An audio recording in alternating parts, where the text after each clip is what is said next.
Accounting for partnership form, fundamentals. हम लोग fundamentals देखेंगे आज पार्टनरशिप अकाउंट्स के। सबसे पहले तो पार्टनरशिप है क्या चीज़।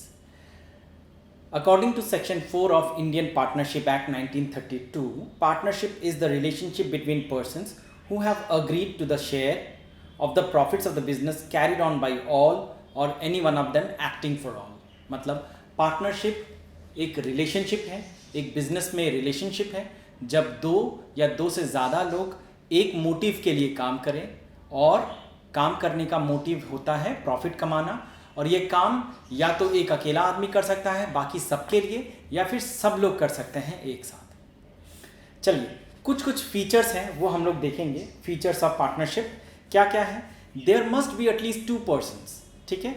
मिनिमम 2 लोग तो होने ही चाहिए, लेकिन मैक्सिमम 20 लोग हो सकते हैं इन case of banking company, and 10 लोग हो सकते हैं फॉर कैरिंग ऑन 10 लोग हो सकते हैं for carrying on banking company and 20 लोग फॉर एनी अदर बिजनेसेस, ठीक है। चलिए, partnership comes into existence by an agreement either written or oral among the partners. The written agreement among the partners is called partnership deed. देखिए, कोई भी agreement जब हम लोग बनाते हैं, चाहे वो बिजनेस से रिलेटेड हो या नॉन बिजनेस हो, हम एक कॉन्ट्रैक्ट बनाते हैं, एक अग्रीमेंट बनाते हैं। वो लिखित होना चाहिए, उसमें सारे terms and conditions of conducting that particular activity लिखा रहता है। तो पार्टनरशिप में भी जब आप घुसते हैं तो पार्टनरशिप के केस में भी हम लोग एक अग्रीमेंट बनाते हैं। जितने भी लोग पार्टनर्स हैं बिजनेस में, वो सारे लोग मिल के वो अग्रीमेंट को बनाएंगे और उस अग्रीमेंट को हम कहते हैं partnership deed. So partnership deed होना बहुत ज़रूरी है। A partnership can be formed for the purpose of carrying on and sharing the profits or losses of the business. Profits या losses, हम लोग जब भी बिजनेस करते हैं, बिजनेस में प्रॉफिट भी हो सकता है या फिर हमें लॉस भी सफ़र करना पड़ सकता है। पार्टनरशिप में क्या होता है कि हम लोग पार्टनरशिप में अग्रीमेंट के मुताबिक हम लोग दोनों को शेयर करेंगे, प्रॉफिट्स को भी शेयर करेंगे और लॉस को भी शेयर करेंगे। An agreement between the partners must be aimed at sharing the profits or losses of the business. Partners can be carried on by all or any one of them acting for all. Partnership deed क्या है? देखिए, partnership deed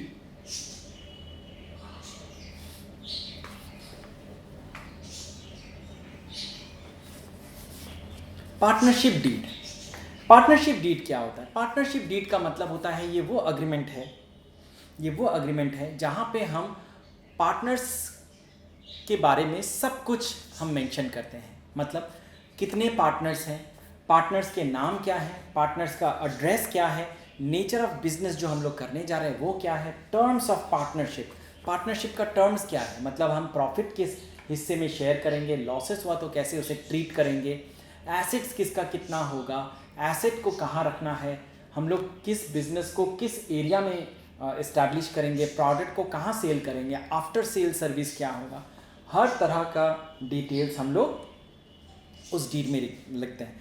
capital contribution एक partner का क्या होगा, एक partner अगर capital contribute करता है तो क्या उसे इंटरेस्ट मिलेगा, अगर इंटरेस्ट मिलेगा तो इंटरेस्ट का रेट क्या होगा, क्या पार्टनर्स बिजनेस से पैसे विदड्रॉ कर सकते हैं, अगर कर सकते हैं तो ड्राइंग्स का कोई रेट होगा, अगर होगा तो कितना होगा, प्रॉफिट शेयरिंग रेशियो क्या होगा, इंटरेस्ट ऑन लोन, अगर पार्टनर्स बिजनेस से लोन के हिसाब से पैसे विदड्रॉ करते हैं तो उसका अमाउंट क्या होगा, पार्टनर्स का सैलरी, अगर कोई भी पार्टनर जो एक्टिव है बिजनेस में, जो बहुत ज़्यादा काम करता है तो क्या उसे हम लोग सैलरी देंगे, अगर देंगे तो क्या अमाउंट देंगे, कमीशन अगर किसी पार्टनर को मिलता है या फिर सबको मिलता है तो क्या रेट होगा कमीशन का, method for valuation of goodwill, accounting period of the firm, rights and duties of partners, ये सारे चीज़ पार्टनरशिप डीड में लिखे होने चाहिए, बहुत ज़रूरी है।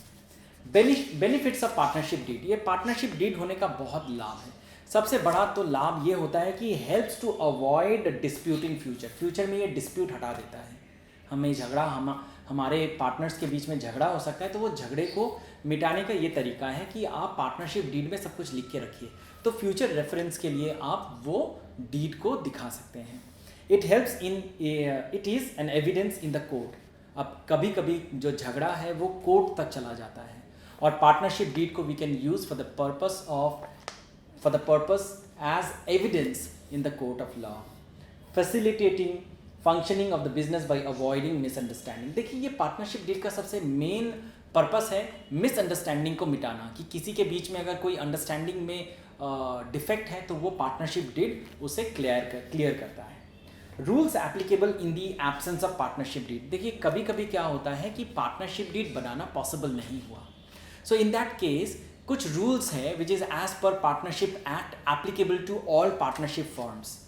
ठीक है, so if it is created as per partnership act, अगर फॉर्म को आप क्रिएट किए हैं पार्टनरशिप एक्ट के हिसाब से, पार्टनरशिप डीड अगर आपके फॉर्म में नहीं है, नहीं बनाए आप, तो आपके लिए कुछ रूल्स एप्लीकेबल होगा, जैसे कि सारे पार्टनर्स को प्रॉफिट जो है या लॉसेस जो है वो शेयर करना पड़ेगा equally. There will be no preference for any individual partner, there will be no interest on capital, there will be no interest on drawings. अगर कोई पार्टनर बिजनेस से लोन लेता है तो there will be a standard rate of 9% per annum as interest on loan. Now distribution of profits among partners. देखिए हम लोग क्या है, हम लोग जब फाइनल अकाउंट्स बनाते हैं, फाइनल अकाउंट्स में हम लोग ट्रेडिंग अकाउंट बनाते हैं, प्रॉफिट एंड लॉस अकाउंट बनाते हैं, and then comes balance sheet. Partnership form वो फाइनल अकाउंट्स का ही पार्ट है। हम लोग जब फाइनल अकाउंट्स बनाते हैं तो हम लोग ट्रेडिंग और पीएल बना लेते हैं, और जो भी अमाउंट नेट प्रॉफिट के हिसाब से we receive we get as computed, उसे हम ट्रांसफ़र करते हैं बैलेंस शीट में एज पार्ट ऑफ कैपिटल। लेकिन वो हम करते हैं व्हेन द सिचुएशन इज, जो ओनर है बिजनेस का वो अकेला एक आदमी है, there is a single owner, and वो सोल प्रोप्राइटरशिप बिजनेस का, पार्टनरशिप का नहीं, सोल प्रोप्राइटरशिप बिजनेस का फाइनल अकाउंट्स है। अगर पार्टनरशिप फर्म का फाइनल अकाउंट्स अगर हमको बनाना है तो प्रॉफिट एंड लॉस अकाउंट के बाद हमें और एक अकाउंट बनाना पड़ता है, जिसे हम कहते हैं profit and loss appropriation account. ये प्रॉफिट एंड लॉस एप्रोप्रिएशन में हम लोग वो जो नेट प्रॉफिट जो पीएल अकाउंट में मिला उसको हम लोग बांटते हैं। तो यहाँ पे देखिए a profit, distribution of profit among partners में क्या है, a profit and loss appropriation is prepared to show distribution of profits among the partners as the provision of partnership deed. As per the provision of partnership deed मतलब partnership deed में जिस हिसाब से, जिस प्रकार से बताया हुआ है, वही कंडीशन को मानते हुए we will prepare that profit and loss appropriation. मतलब क्या है कि जिस पार्टनर को जितना प्रॉफिट शेयरिंग मिलना है वो मिलेगा, जिस पार्टनर को जितना इंटरेस्ट ऑन कैपिटल मिलना है वो मिलेगा, अगर इंटरेस्ट ऑन ड्राइंग्स किसी को देना है तो वो देना पड़ेगा, क्या रेट है वो देना पड़ेगा। तो ऑल दोज इन्फॉर्मेशन, अगर कोई पार्टनर को सैलरी मिलना है तो वो मिलेगा, क्या रेट में मिलेगा। उसके बाद जो अमाउंट आता है वो हम इंडिविजुअल पार्टनर्स को देते हैं एज नेट प्रॉफिट। मतलब पार्टनर्स को स्पेशल अमाउंट्स देने के बाद जो भी अमाउंट बचता है उसे हम लोग कहते हैं डिस्ट्रीब्यूटेड प्रॉफिट, और वो डिस्ट्रीब्यूटेड प्रॉफिट डिवाइड होता है पार्टनर्स के बीच में इन द अग्रीड रेशियो। ठीक है, सो देखिए तो जर्नल एंट्रीज हमें यहाँ पे याद रखनी होंगी। तो क्या है, for transfer of balance of profit and loss account, profit and loss account debit to profit and loss appropriation account. मतलब हम फाइनल अकाउंट्स बनाने के बाद जो प्रॉफिट हमारा आया, नेट प्रॉफिट जो आया हमारा, which is usually written on the left hand side, that is debit side of the profit and loss account, उसको हम लोग ट्रांसफर करते हैं right hand side of the profit and loss appropriation account में, which is credit side of the profit and loss appropriation as by profit and loss account. तो journal entry हमारा हो गया profit and loss account debit to profit and loss appropriation account. इसके बाद हमारा आता है, अगर कोई पार्टनर को इंटरेस्ट ऑन कैपिटल मिलना है या फिर सबको अगर इंटरेस्ट ऑन कैपिटल देना है तो फिर उसका एंट्री होता है interest on capital account debit to partners capital account. यहाँ पे अगर पार्टनर ए बी सी तीनों का अगर मिलता है तो interest on capital account debit to partner A to B to C, सबके बारे में हमें यहाँ पे लिखना पड़ेगा। For transferring interest on capital to profit and loss account, profit and loss appropriation account debit to interest on capital. Okay, ना for salary, अगर कोई पार्टनर को, इंडिविजुअल पार्टनर को हमें सैलरी या कमीशन देना है तो फिर उसके लिए हमारा एंट्री होना चाहिए यहाँ पे पार्टनर सैलरी और commission account debit to partners capital और करेंट अकाउंट। ठीक है, तो ये हमारा आ गया, उसको हम लोग अगर कमीशन या फिर सैलरी देते हैं तो। फॉर ट्रांसफरिंग पार्टनर सैलरी और commission account to profit and loss account, तो फिर यहाँ पे profit and loss appropriation account debit to profit and loss appropriation account to partners, sorry pardon my mistake, for transferring partner salary और commission to profit and loss appropriation account, profit and loss appropriation account debit to partners salary or commission account. For transfer of reserve, profit and loss appropriation account debit to reserve account. ये हम लोग reserve अगर create करना चाहते हैं तो for interest on drawings, for charging interest on partners drawings the entry will be partners capital और current account debit to interest on drawings account. उसके बाद for transferring interest on drawings to profit and loss appropriation account, तो यहाँ पे आएगा interest on drawings account debit to profit and loss appropriation account. Then for transfer to profit, that is credit balance of profit and loss appropriation account, profit and loss appropriation account debit to partners capital account. तो ये बहुत simple journal entries है. I have created यहाँ पे एक partners profit and loss appropriation account. ये देख के हमें समझ में आएगा whatever entries, journal entries I have talked about, all those entries are mentioned in this ledger. So यहाँ पे देखिए डेबिट साइड में to interest on capital A और बी का नाम लिखा हुआ है. I have assume that there are two partners A and B. अच्छा, उसके बाद to partner salary that can be given to A और बी, पार्टनर सैलरी और commission. Then we can create reserves, तो टू रिजर्व्स बोल के आ सकता है. Then on the credit hand side, we have by profit and loss account. This is the amount which is getting transferred from profit and loss account to profit and loss appropriation account. उसके बाद नीचे देखिए by interest on drawings है. This interest on drawings जो है ये अगर partner business से पर्सनल पर्पस के लिए पैसे विड्रॉ करते हैं तो ए और बी करके यहाँ पे हम लोग लिख देंगे. Whatever is the balancing figure in this ledger, वो बैलेंसिंग फिगर हम लोग रिमेनिंग प्रॉफिट जो बच गया वो इंडिविजुअल पार्टनर के agreed profit and loss sharing ratio में डिवाइड हो जाएगा. चलिए अब देखते हैं हम लोग partners capital account. Partners capital account क्या है? It is an account which represents the partners interest in the business. In case of partnership business, a separate capital account is maintained for each partner. The capital accounts of partners may be maintained by following any of the methods. वो मैं आ रहा हूँ बाद में. Partners capital account is the representation of individual owners in the business.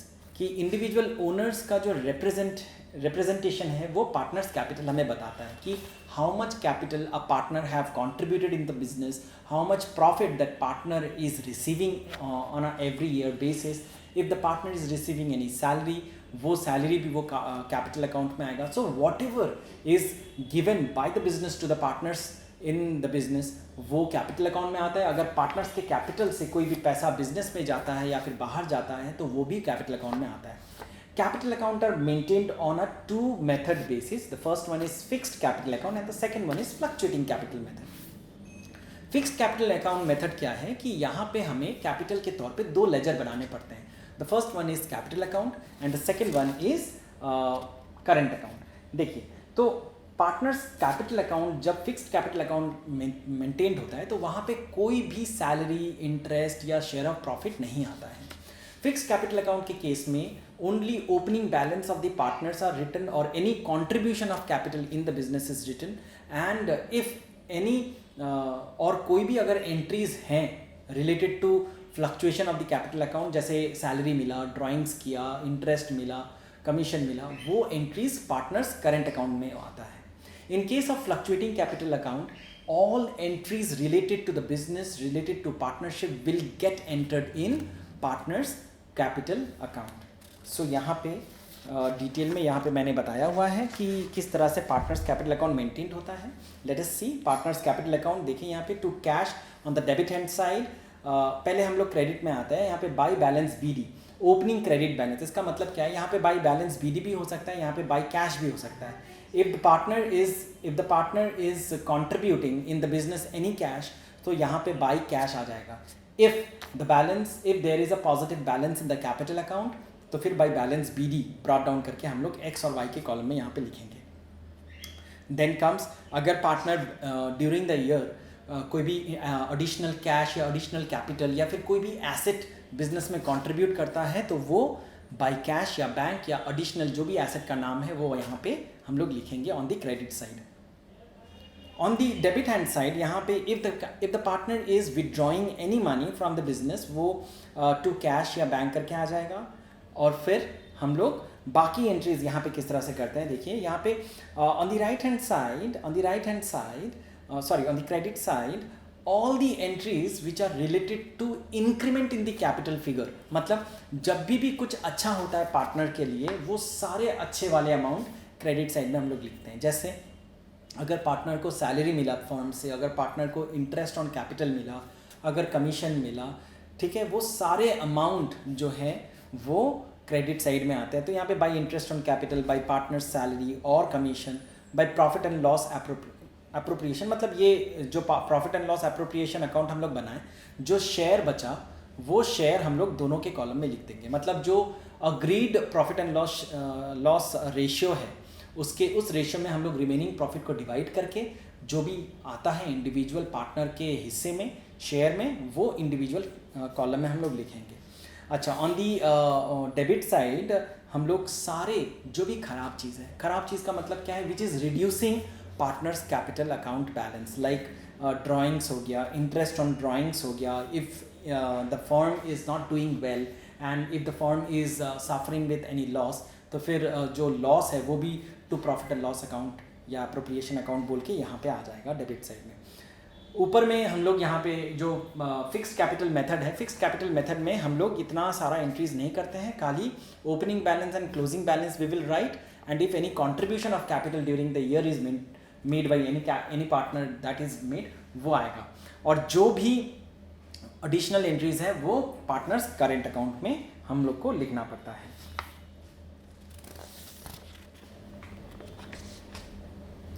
Interest on capital, देखिए interest on partners capital will be allowed only when it has been specifically mentioned in the partnership deed. Interest on capital can be treated either as appropriation of profit और charge against profit. देखिए interest on capital जो है ना, ये एक typical situation है which is visible और seen only in case of partnership businesses.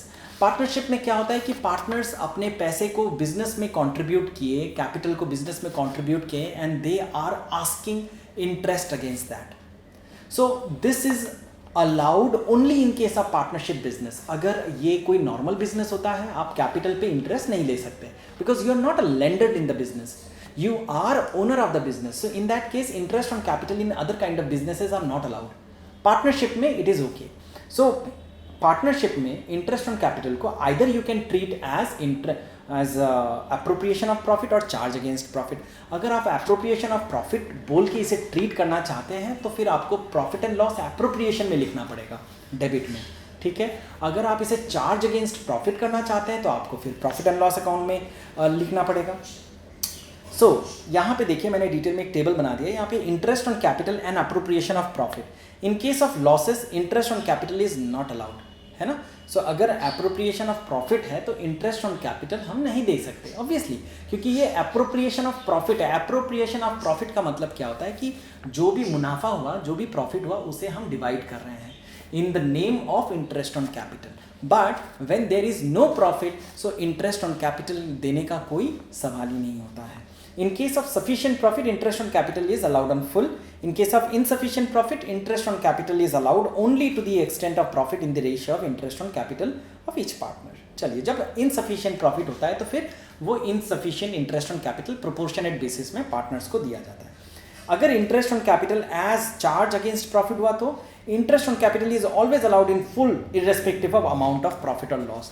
अगर against profit अगर आप करते हैं, मतलब चार्ज अगेंस्ट प्रॉफिट होता है। चार्ज अगेंस्ट प्रॉफिट का मतलब क्या है, interest on capital is treated as expenses. So in that case जो इंटरेस्ट ऑन कैपिटल है that will be written in profit and loss account, and in that case company का, partnership firm का profit हो या loss हो, और every time interest on capital partners को मिलेगा।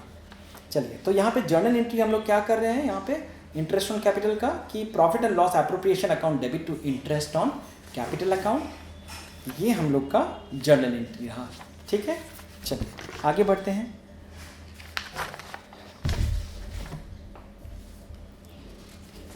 अगर पार्टनरशिप फर्म में इनसफिशिएंट प्रॉफिट है तो फिर हम प्रॉफिट एंड लॉस या profit and loss adjustment account to interest on capital में वो भेजेंगे। अगर इनसफिशिएंट प्रॉफिट है, जितना भी इनसफिशिएंट है उसे हम लोग वहाँ पे being interest on capital transfer to profit and loss adjustment account, जब पार्टनरशिप फर्म में प्रॉफिट होगा तब वो पैसा पार्टनर्स को दिया जाएगा. Interest on capital is always calculated on the opening capital. Remember that कि इंटरेस्ट ऑन कैपिटल जो है ये क्लोजिंग बैलेंस ऑफ कैपिटल में नहीं कैलकुलेट होता है, ये ओपनिंग कैपिटल में होता है. Now opening capital is not given in the question, it should be ascertained as follows. अगर ओपनिंग कैपिटल नहीं है क्वेश्चन में तो उसे देखिए इस टेबल के हिसाब से हम लोग निकालेंगे. क्या है? कैपिटल एट द एंड हम लोग लिखेंगे, उसके साथ ऐड करेंगे ड्राइंग्स, ऐड करेंगे इंटरेस्ट ऑन ड्राइंग्स, ऐड करेंगे losses during the year and deduct करेंगे अगर कोई कैपिटल कंट्रीब्यूट हुआ है, अगर और डिडक्ट करेंगे अगर पार्टनर ने कोई भी प्रॉफिट उसमें लिखा था, अर्न किया था, तो जो आएगा दैट इज ओपनिंग कैपिटल. ये बेसिकली हम लोग कैपिटल अकाउंट को ही बना रहे हैं, लेकिन उल्टा बना रहे हैं यहाँ पे. क्यों उल्टा बना रहे हैं? Because we need to find out opening capital. तो whatever is received by the partner, वो जो भी अच्छा चीज़ हुआ उसे हम लोग माइनस कर देंगे, और जो भी खराब चीज़ हुआ मतलब जो कैपिटल को रिड्यूस किया उसे हम लोग प्लस करेंगे. तो हमें मिल जाएगा कि ओपनिंग डेट का कैपिटल कितना था. For additional capital interest is calculated for the period for which capital is utilised. Example, if additional capital is introduced on 1st of April in firm where accounts are closed on December 31st, interest equal amount introduced at the rate into rate divided by 100 into 9/12 as money is utilized for 9 months. तो अगर capital को आप monthly basis में provide करते हैं, for example यहाँ पे जो दिया हुआ है कि कैपिटल को फर्म ने यूज़ किया खाली 9 ही महीने के लिए, so in that case interest on capital will also be calculated for 9 months only. Interest on drawings, interest on drawings ये बहुत ही इंटरेस्टिंग टॉपिक है. Interest on drawings is charge by the firm only when it is clearly mentioned in the partnership deed. It is calculated with reference to the time period for which the money was withdrawn. So interest on capital क्या है? अगर partnership deed में provide किया हुआ है तो ही partners को देना पड़ेगा, अगर नहीं लिखा है तो नहीं देना पड़ेगा. सो इंटरेस्ट ऑन ड्राइंग्स कैलकुलेट उसी पीरियड के लिए किया जाता है जिस पीरियड के लिए इंटरेस्ट ड्राइंग्स एक पार्टनर ने किया है. अगर पार्टनर 9 महीने के लिए पैसे विड्रॉ किया है फॉर्म से तो 9 ही महीने का इंटरेस्ट देना पड़ेगा. So when rate of interest on drawing is given in percentage, interest on drawing is calculated with a flat rate irrespective of date of drawings. मतलब अगर date of earnings अगर percentage दिया हुआ है, percentage दिया हुआ है, per annum नहीं लिखा हुआ है. देखिए per annum जो term है P.A ये बहुत important है. अगर per annum का जो mention है क्वेश्चन में नहीं है, in that case interest on drawings will be calculated for the entire year irrespective of the period of drawings. वो चाहे दिसंबर में पैसे विड्रॉ करे या जनवरी में पैसे विड्रॉ करे, जो इंटरेस्ट है वो कैलकुलेट किया जाएगा for the entire year. Now when rate of interest on drawing is given in percentage per annum, तो अगर परसेंटेज और पर एनम दोनों मेंशन किया हुआ है, in that case when date of drawing is not given, so interest on drawing जो है वो हमेशा हम लोग 6/12 कर देंगे. अगर पर एनम है और डेट ऑफ ड्राइंग्स नहीं किया हुआ है तो फिर हम लोग ये अज्यूम करते हैं कि जो ड्राइंग्स है वो 6 months के लिए हम लोग कैलकुलेट करेंगे इंटरेस्ट उस पर. चलिए, so when date of drawing is given, अगर डेट ऑफ ड्राइंग गिवन है सो फिर इंटरेस्ट ऑन ड्राइंग जो होगा वो total drawings into rate by 100 into time left after drawings divided by 12. मतलब अगर हम लोग अप्रैल से मार्च तक का ईयर फॉलो करते हैं और अगर जो पार्टनर है वो अगर जुलाई में पैसा विड्रॉ किया था तो जुलाई से लेके आपका मार्च तक का 9 महीने का इंटरेस्ट उसको देना पड़ेगा. ठीक है, चलिए. So when different amounts are withdrawn on different date, we have the following 2 methods of calculating interest on drawings. पहला है simple interest method. Simple interest method में क्या है? In this method interest on drawing is calculated for each month of drawing individually or of the basis of period for which it is given. ठीक है, चलिए. Product method, ये product method थोड़ा सा easy है. In this method the amount of drawings are multiplied by the period for which it is remained withdrawn during the period. Interest for 1 month is calculated on the sum of these products. We can explain, जो है ये मैं explain करता हूँ जो मैंने लिखा है. देखिए, Arushi and Simran are partners in a firm. During this year ended 31st March 2020, Arushi makes the following drawings as under, क्या क्या है देखिए, 1 अगस्त, सॉरी ये 2015 हम लोग डेट लेते हैं यहाँ पे, ठीक है, for the sake of convenience. So 1 अगस्त 2014 में 5000, 31 दिसंबर 2014 में 10,000, 31/3/2015 में 15,000। तो partnership deed provided that partners are to be charge interest at the rate of 12% per annum, calculate interest chargeable. Arushi का इंटरेस्ट और उस पर क्या होगा हमारा, तो देखिए सिंपल इंटरेस्ट मेथड में हम लोग पहले क्या करते हैं। सो 1/8/2012, ठीक है, 2014 यहाँ पे डेट ऑफ विड्रॉवल दिया हुआ है।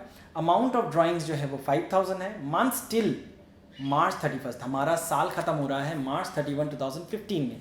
तो डेट ऑफ ड्राइंग्स है 1 अगस्त 2014 से लेके मार्च 31 तक 8 महीना बाकी है। सो 8 मंथ्स, तो 8 महीने का 5000 के ऊपर अगर हम लोग इंटरेस्ट का रेट 12% अप्लाई करते हैं तो 400 रुपये आता है।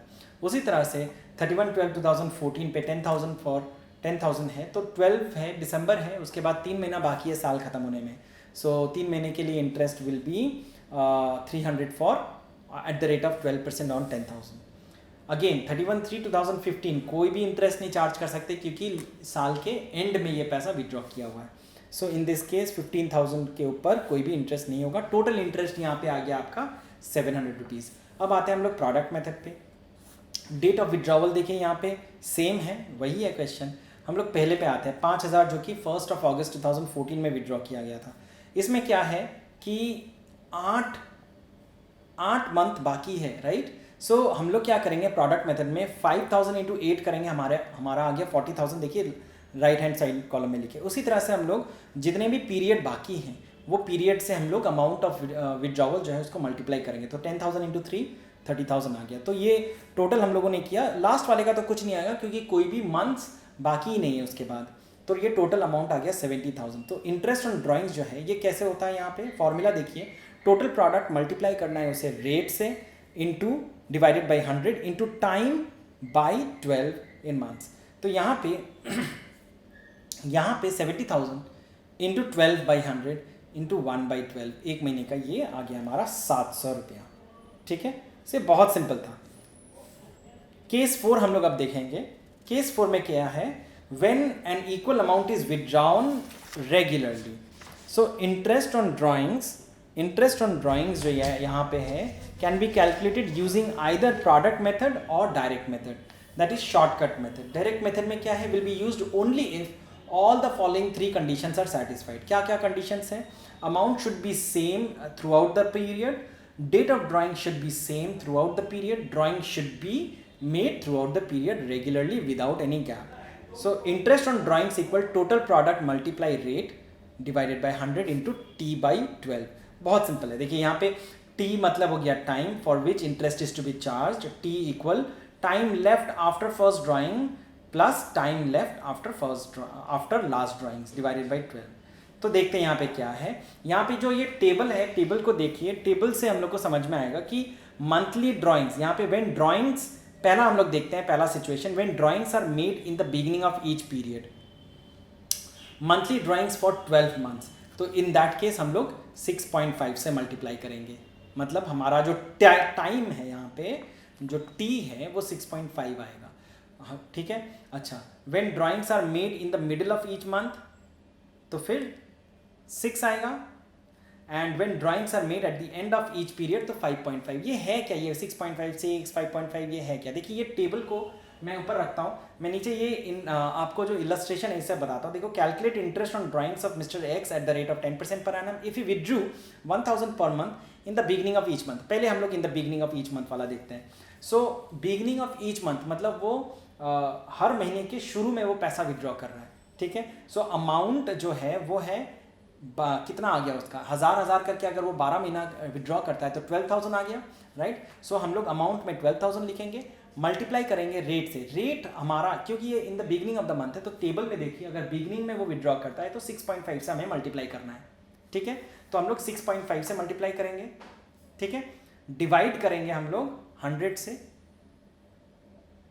सॉरी अमाउंट इंटू रेट, यहाँ पे जो भी दिया रहेगा, यहाँ पे देखिए 10% दिया हुआ है, तो रेट पे 10% लिखेंगे, मल्टीप्लाई करेंगे मंथ्स में हम लोग 6.5 लिखेंगे, डिवाइडेड बाई 12 लिखेंगे। उस हिसाब से हमारा देखिए पहला में आ गया 650। नेक्स्ट है when drawings is made in the middle of each month. अगर मिडल ऑफ ईच मंथ में मतलब 15 तारीख को, हर महीने की 15th को मिस्टर एक्स जो है वो विड्रॉ कर रहे हैं पैसा, तो फिर मिडल ऑफ मंथ में अगर वो करता है तो फिर हमारा जो पीरियड है वो 6 आएगा। मतलब वापस से देखिए, इंटरेस्ट ऑन ड्राइंग से amount into rate by 100 into 6/12, तो यहाँ पे अमाउंट हमारा आ गया वापस 12,000, मल्टीप्लाई करना है rate is 10% divided by 100 into period 6 divided by 12, तो यहाँ पे हमारा 600 रुपये आ गया। अगर इन दी एंड ऑफ, यहाँ पे देखिए लास्ट में है at the end of each month, अगर एंड ऑफ ईच मंथ में होता है तो देखिए टेबल में यहाँ पे 5.5 लिखा हुआ है। So interest on drawings will be calculated as amount into rate divided by 100 into period which is if it is done in the end of each month, तो 5.5/12, तो 550 आ जाएगा। तो इस तरह से करना है। तो यहाँ पे देखिए टेबल में और भी लंबा है टेबल, ये तो हम लोगों ने पहला कॉलम खाली देखा, बाद वाला कॉलम में है क्वार्टरली ड्राइंग्स फॉर 12 मंथ्स। मतलब हर क्वार्टर के बिगिनिंग में अगर वो विड्रॉ करता है तो फिर 7.5 पीरियड में लिखेंगे, हर क्वार्टर के मिडिल में अगर वो विड्रॉ करता है तो 6, हर क्वार्टर के एंड में अगर करता है तो 4.5। Half yearly drawings for 12 months. Half yearly मतलब अगर वो साल दो, हाफ ईयरली मतलब साल का 2 पार्ट है। अगर हाफ ईयरली के पहले वाला पार्ट में अगर वो बिगनिंग में करता है तो 9 से करेंगे पीरियड में, अगर हाफ ईयरली में आधा से करते हैं मतलब 6 महीने के आधा में और बाकी 6 महीने के आधा में अगर वो करता है तो 6, और अगर हाफ ईयरली के एंड में करता है तो 3 से मल्टीप्लाई करेंगे। मंथली ड्राइंग्स फॉर 6 मंथ्स, अगर 6 मंथ्स मंथली ड्राइंग्स होता है, 12 मंथ्स के लिए नहीं हो रहा है, 6 मंथ्स के लिए हो रहा है, तो फिर पहला वाला में 3.5, मतलब अगर बिगनिंग ऑफ द मंथ है तो 3.5, मिडिल ऑफ द मंथ है तो 3 and end of the month है तो 2.5। एक इलस्ट्रेशन और है यहाँ पे, वो देखते हैं हम लोग। Calculate interest on drawings for Vimal if he withdrew 48,000 in year withdrawn evenly at the beginning of each quarter, in the middle of each quarter and at the end of each quarter. Rate is 10% per annum. तो देखिए यहाँ पे drawing made in the beginning of each quarter, तो यहाँ पे हमारा 48,000 है, उसको हम लोग रेट जो है 10% से मल्टीप्लाई करेंगे, और beginning of each quarter table में हमारा था यहाँ पे 7.5 से हम लोग मल्टीप्लाई करेंगे, पीरियड में डिवाइड करेंगे 12, तो we are getting 3,000. Case 2 is when it is withdrawn in the middle of each quarter, so it is coming to 48,000, multiply rate करना है, divide 100 into 6 करना है, divided by 12, we are getting 2,400. Last है drawings made at the end of each quarter, interest on drawings will be amount multiply rate by 100 into 4.5 as the period divided by 12, so we are getting 1,800. ठीक है। So similarly यहाँ पे half yearly का जो यहाँ पे formulas बताया हुआ है कि drawings are made in the beginning of each period, half year अगर हुआ तो interest on drawing will be amount into rate by 100 into 9/12. Drawings are made in the middle of each period, तो अगर half yearly है तो वापस amount into rate multiply 6/12. अच्छा, then drawings are made at the end of each period, half yearly है तो amount into rate by 100 into 3/12. For monthly drawings for 6 months अगर है यहाँ पे देखिए, तो फिर मंथली ड्राइंग्स फॉर 6 मंथ्स अगर होता है तो फिर यहाँ पे 3.5 बिगिनिंग वाला, मिडिल वाला 3 एंड एंड वाला 2.5. तो ये मैंने पहले भी डिस्कस कर लिया था. चलिए अब आते हैं हम लोग इंटरेस्ट ऑन लोन में. देखिए इंटरेस्ट ऑन लोन क्या है यहाँ पे, it is a charge against profit, it is provided irrespective of profit or loss. It is also to be provided in the absence of partnership deed at the rate of 6% per annum. मतलब interest on drawings हम लोग नहीं देते हैं, ठीक है, लेकिन interest on loan हमें देना ही पड़ेगा, ये लीगल ड्यूटी है.